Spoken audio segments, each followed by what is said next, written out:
Greetings, folks. Here is another installment of TechSoup by the Technology Committee. So I'm going to do a quick share of Jamboards. I actually learned about Jamboards from the very fabulous Dr. Hastings' daughter, who is a school principal, and she used it when she did a presentation for our student teachers. And I was immediately taken and excited to give it a roll.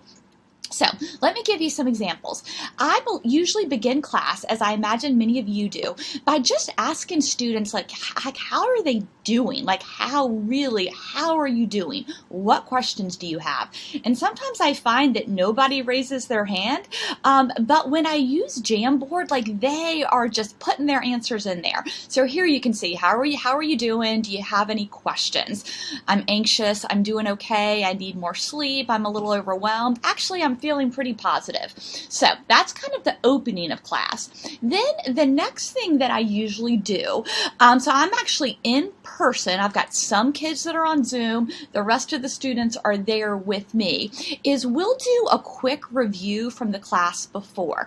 So for my Citizen 410 class, Women as Disruptive Change Agents, last week we had talked about maternal and newborn health. So I started class going, all right, let's review what we learned last week. Just type in really quick some of your thoughts. And this was just a good way to see what they remember and where they were. So there's the review.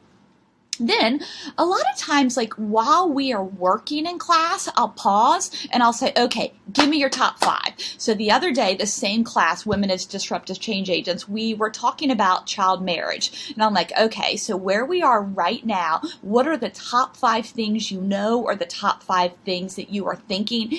Get with a partner. So here you can see kind of sharing those thoughts and ideas.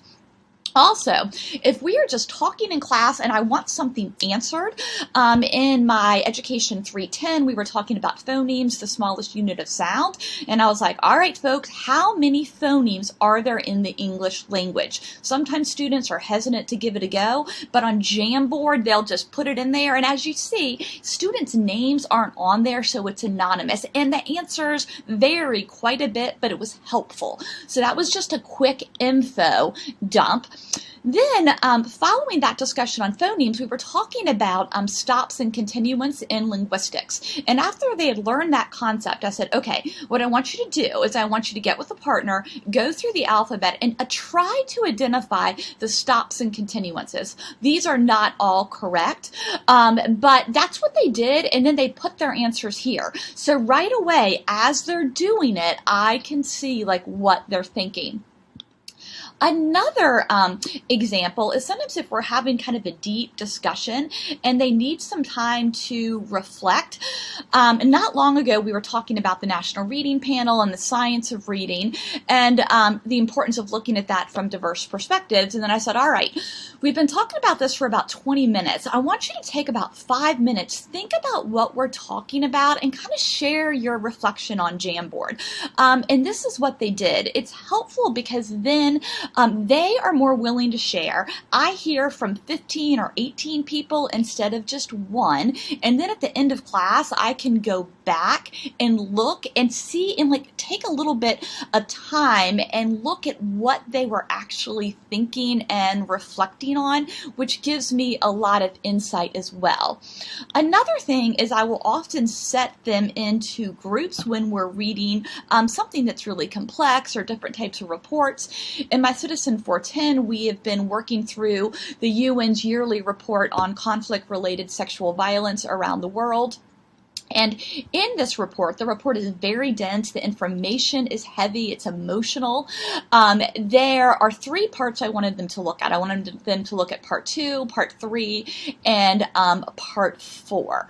So I assigned students to each one of those groups and then set up a page on the Jamboard for each one of those groups. So here is section 2, here is section 3, and here is section 4. So So during their group discussions, they got together, they read their section, and then they shared their thoughts. What I asked them to do, just to kind of simplify it, is I want you to tell me 5 things you learned and 1 question that you had. Following that group session, then they were able to come up to the front of the room with the Jamboard projected in the background and then share their ideas, and there it is in writing. And I usually in all my classes have 1 or 2 kids that are on Zoom, so it's nice as well because the people on Zoom can easily contribute, which is fantastic. So really quickly, let me show you a couple like how to actually get onto Jamboard. All you do is go to your kind of Google Suite, and up here with that little checkerboard, you click on it, and if you kind of scroll down, depending on how you have yours set up, here it is, you give it a click, and it's gonna pop up slowly but surely, and then you can click on this plus, which creates a new one. I do the Jamboards ahead of time so that we are ready to go once we actually get to class. And there's lots of different tools, which is nice. I use the sticky note a lot. If you just click on it twice, and then I can just put, how are you doing today? Question mark, save. And there we go. I can make that bigger or smaller depending, which is awesome. If you want to set a background, that is really easy to do. The other day, we were having class online because of course it was snowing outside, and so I wanted a snow background. There's one, Creative Commons. So it's easy to use. It's going to set in the background. So when the students arrive in class, they can actually click on there, which is awesome. For them, they're going to see what you're seeing, and it's really simple. They've got a couple different options to respond. They can click on a sticky note, just like I did. You know, I am stressed, many of them would say.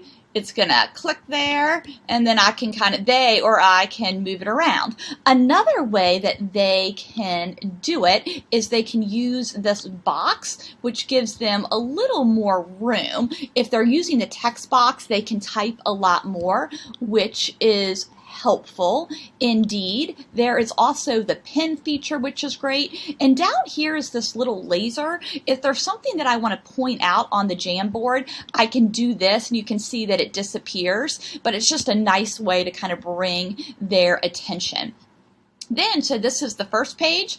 I can create the second page and third page and fourth page. Usually each of my Jamboards have about 10 pages that I've got set up before class. Now, how do you actually share it out? Well, I have an agenda that I share with them, that I put it on the agenda, and then I also put it on Canvas. But all you do is you go to share, just like if you're doing a Google Doc or something like that. You want to change this, that they're not just a viewer, because you want them to contribute. They need to be an editor, and then you can just copy the link and send it out. So that is a very quick explanation of Jamboards. I hope you have a fabulous day. Bye.